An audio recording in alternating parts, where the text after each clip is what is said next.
Hello, everyone. My name is Parivash Pirasteh, and I'm data scientist at Volvo Group Electromobility Organization. And today, together with Carlos Camacho, we are going to present the journey that we had in FREEPORT with respect to edge computing and the stream analyze and so on.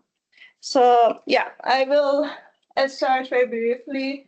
Why do we need edge at Volvo? What benefits we can gain having edge computing within Volvo? So they covered about the applications, use cases that we have defined for FREEPORT. I will add some more here. And then Carlos will take over. He will explain the technical aspect in more details and also the integration of the SA engine within Volvo infrastructure. And same as the stream analyze, we also saved the best for last. We have a video that we recorded from one of our test tracks that we test some of the use cases related to edge as well. So yeah, like many other companies, we do actually basically have a traditional way of logging. We collect all the data, we move the data to the cloud, and we do process and the computation all over in the cloud. And then with the edge computing, we have the possibility to kind of equip the trucks with SA engine here, and we do process the data instead of bringing the data to cloud and moving it. We do process everything on the trucks or edge, in our case, it's the trucks, which give us the possibility to process the data closer to where it's generated. But what we gain by doing so, the benefits. First of all, latency. Today we have quite a latency within Volvo when it comes to receiving the data from the truck and so on. With edge, we can reduce it to less than a second, almost real time. We do also save a lot of data that, of course, take a lot of space and storage. And but the question is how much of this data is being used actually in our day-to-day life, and what percent of that data is really needed. But there is a cost, of course, with this data collection and storing. And with edge, we kind of just keep the data that is important and interesting to us, and only essential data. When it comes to data privacy, there are a lot of new rules, for instance, Data Act and other rules. With edge solution, it is much more aligned with the data privacy regulation that we have today. We kind of minimize the risk of the data exposure. We also have a greater data sovereignty, having the edge computation and edge solution. When it comes to development, there are different software release loop within companies, and then we usually need to wait until software release until we could release a new software. But with edge, we have the flexibility to kind of deploy the model in a faster pace. And the last one, flexibility. I think for many of us as a data scientist, it's very common that we work on a model for some time, even months, and then we get the opportunity to see the result like after that. But with edge computing, we can kind of reduce this feedback loop time much shorter. We can get the feedback, improve the model, and return. So this is very nice. And yeah, for use cases, for FREEPORT, these are the use cases that we have been working on, and we are working actually today. First of all, energy prediction. Of course, we belong to electromobility, and there's a lot of efforts onto how to extend the range and so on. So we have energy prediction modeling, both for auxiliary energy consumption, also for propulsion as well, that we are working on for FREEPORT, anomaly detection as well. That is very interesting for us when it comes to driver coaching, how we can get a real-time feedback having edge computing. For instance, for the route optimization or other, we can coach the driver to drive in a way that can impact on energy consumption and so on. Those are all can be done having edge computing. And then, of course, we want to do if we can make it federated, then it will be, again, more aligned with the privacy matters.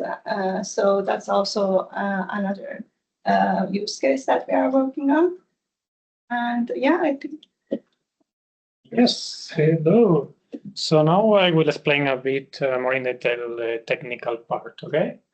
So in a way, what do we need to make this work in a truck, right? What is kind of the recipe that we need for having a truck with an edge capability? And we have been touching a bit, but of course, we need the string analyze. That is what we use. We use SQL, as Magnus has shown before, because yeah, this is what we use to run the queries, run the algorithms, and so on. We need it in our laptops as data scientists, but also on the edge device that we will have in the truck. And that is the other thing that we need, right? We need a hardware within the truck that will be running everything. We'll have a string analyze for that. And also we'll have connection to the CAN bus of the truck, so we can interact with the data. Apart from that, we will need a server. This will handle basically the communication between the edges and us data science, for example. And we will need data, of course, right? This is something basic that we will need to do some tasks, right? So how this work in a vehicle setup? So if we focus on this part of the truck, in this picture of the trucks, basically, as I mentioned, we have the truck, and there we will have hardware. In this case, we are using the X4, and that is connected to the CAN bus, so it has access to the data, and it has a string analyze installed. And then that communicates via the server to us data analysis. And it works in both directions, right? Because we might want to send models and algorithms to the truck to be running real time, but we might also want to receive some data to stream it in real time too, right? So it works in both directions. So how does it work as a data scientist, right? How is the flow? So we as a data scientist will create a model, an algorithm, something that we will want to deploy via the server into the truck to the X4.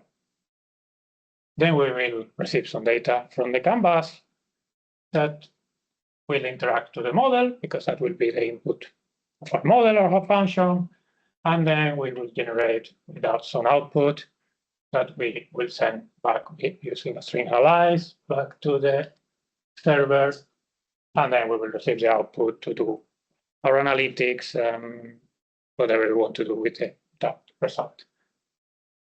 Yeah, so that's in a practical way how it works.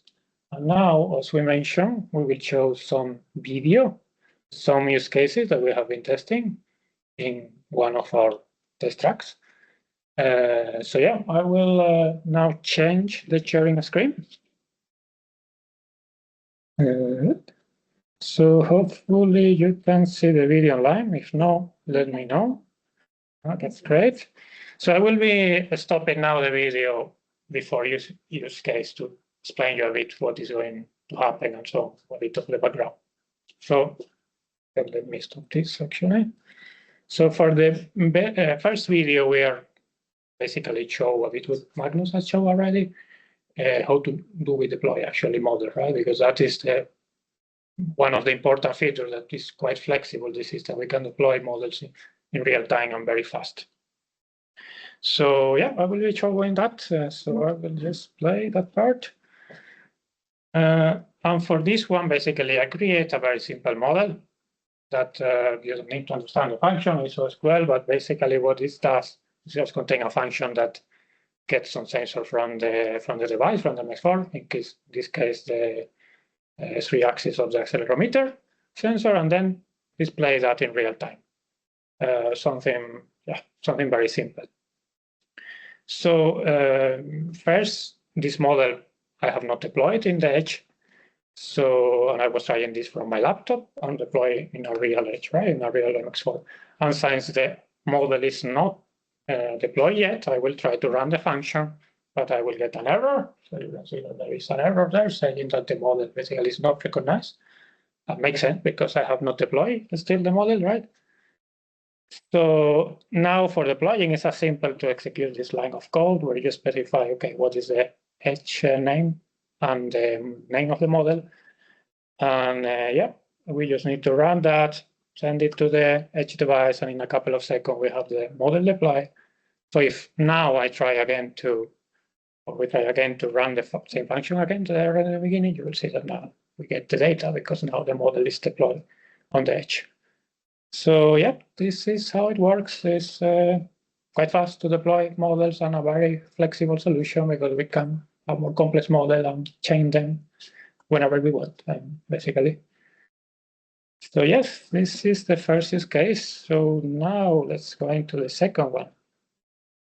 So this, I will show some real-time monitoring of signals here. So what we were doing for this use case is that we were driving the test track in our facilities, and then at the same time we were monitoring in real time some of the signals. So basically, the setup here is, I explained you before, is the same setup that we have in the truck. And then we try to monitor signals like the brake pedal position, accelerator pedal position, and vehicle speed while the driver was driving. So we could see how fast does this and so on. So that's what I will show. And then you will see some plots on the left here. It's more clear if we focus on the top two, and the brake pedal and acceleration pedal, because the speed was very low, basically. And it was the track that we use, and this, yeah, was the plots that we have basically for reading inside the track. So yeah, this you can see that the driver is playing with the acceleration pedal, and actually it was working quite fast in the latest test that we did with no latency apparently. So it was quite successful, and you can see how the driver played with a bit with the braking and acceleration, all working in real time. So it's a very quite powerful feature because we could use it, for example, for remote diagnostic and things like that, where we need to react quite fast, right, and explore the data. So a new way to explore the data. So for the second use case, we were testing some simple anomaly detection, we could call it.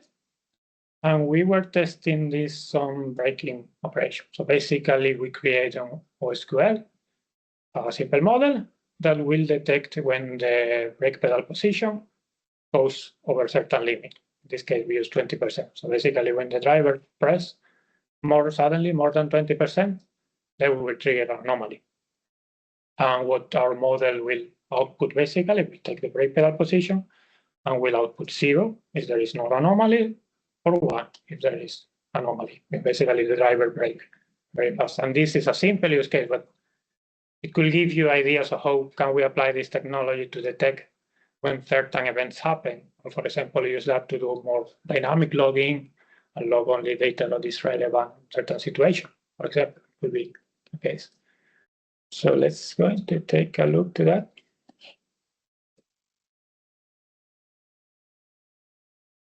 So yeah, there you can see same plots here. How the driver is braking very harsh. And then you can see the detection of the anomaly. Could be used also for driving coaching, for example.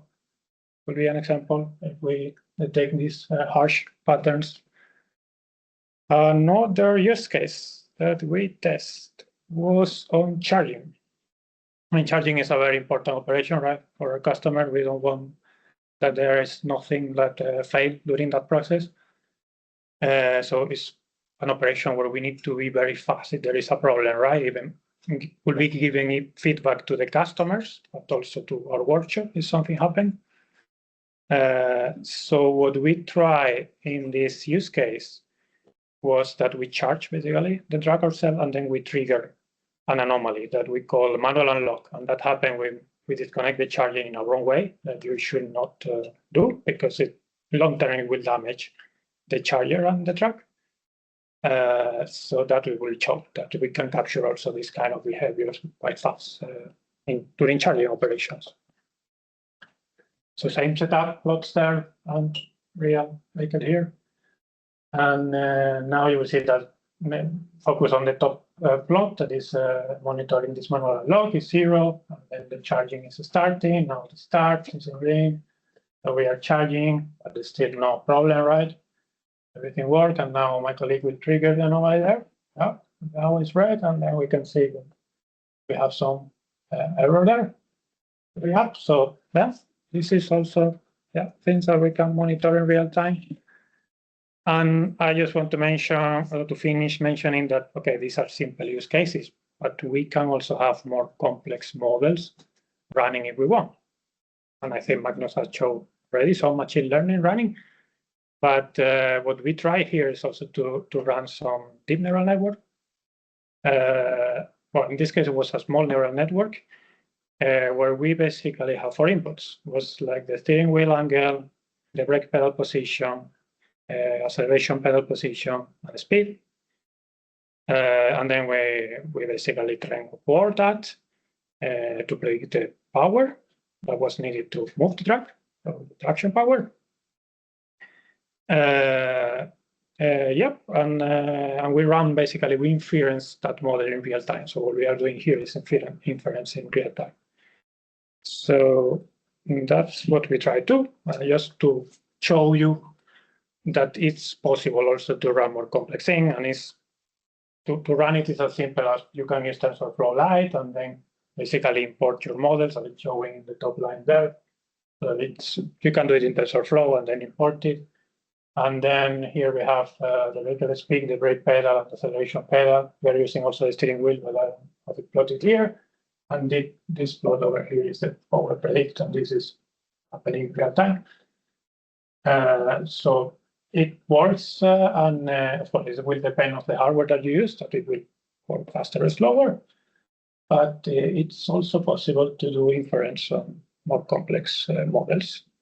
So yeah, this is actually all I have. I hope that is a bit more clear how it works in a practical setup. And if not, yeah. Back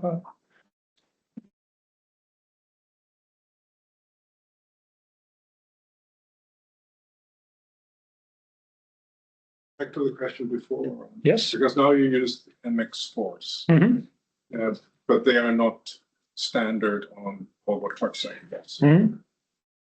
But is there hardware on Volvo trucks so you could run these things, or would you need additional hardware? That's something that we are testing now. So we're following actually 2 tracks. One is using hardware that we have now. It's the telematic gateway that we send currently to send some data. So that we have done some tests, and it's working too. Some cons in the way that we might not have access to all the data as we have with this, because then we have access to all the canvas. Yeah. So we have to compromise a bit. And then we are following this track here that it's more flexible because we can access more data basically. But as you say, it's not something that comes by default with every track. But maybe in the future we might have something like that dedicated for this. What are the compute capabilities of this MX4? Like you showed one neural network model right at the end. Like how sophisticated of a model, large? I mean, this is something that we are testing now because, I mean, one we can run, but at the same time, how many at the same time we can run? So that is something that we are testing at the moment. And we are not locked into this device. It is something that we are using now, but we are also trying or plan to try at least some more powerful things, because this is okay for certain things, but it's not as powerful as other. Is it sort of on the, let's say, on the scale of like a Raspberry Pi, or is it? It's a lower performance, I think, than a Raspberry Pi. It will depend on which model of the Raspberry Pi, but a bit lower. Yeah. But it's a low-powered module, I guess. Then is that the Raspberry Pi 4 is? So it's rather 15 watts, not 300 watts that the MX4 uses. Yeah. I guess. You're talking in watts. Yeah. Yeah. So just in comparison to Pi, the 5.4 is basically 4 cores and 1.6 something. This is 1 core, in some cases 2, and 0.5. Okay, So think of it as 4 for 10 and 5. okay, yeah. But it still is an RMA and 10 OS at least. Just a comment. I mean, Eric, you did run some deep neural networks when we had the demo with Toyota a couple of years ago. Oh yeah, we did. And I don't remember what hardware that was, but that was not. That was comparable to the MX4. Yeah. So I would like to thank the speakers again. Okay.